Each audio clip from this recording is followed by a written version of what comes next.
Sophos email content control is our first phase towards the launch of DLP later in 2019. This feature makes it easy to quickly build content filtering policies across your entire organisation. And as with all Sophos email policy controls, customers are provided first with a default base policy for all users. You can then go in and add additional policies for specific groups, users and domains later on.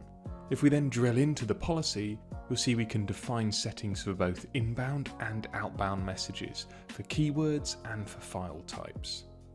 Selecting keywords first, the customer can define the actions that they want to take when a specific keyword has been identified, either in the email subject line, the messaging content, or the file name. Those actions are to quarantine the message, strip any attachments with keywords triggering the policy, or simply delete the message entirely. We can then go on to enter an unlimited number of keywords and phrases below. And now we'll set the policy to quarantine those messages and take a look at a message triggering that policy.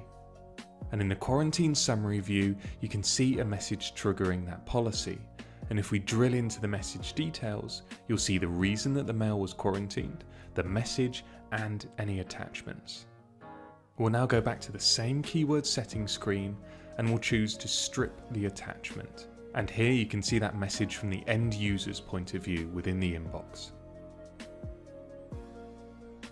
We'll now go back to the content control policy to show you attachment filtering, where customers can select to block the recommended Sophos list of attachment types, or to use a custom list, all grouped into common categories to make the process simple. Attachment scanning also goes further with additional malware protection to block hidden threats that use forged file names to look safe. Sophos Email True File Type Detection is able to do this by looking beyond simple file name blocking to analyze multiple attributes of a file to identify malicious files masquerading as safe documents and stop malware from infecting your systems.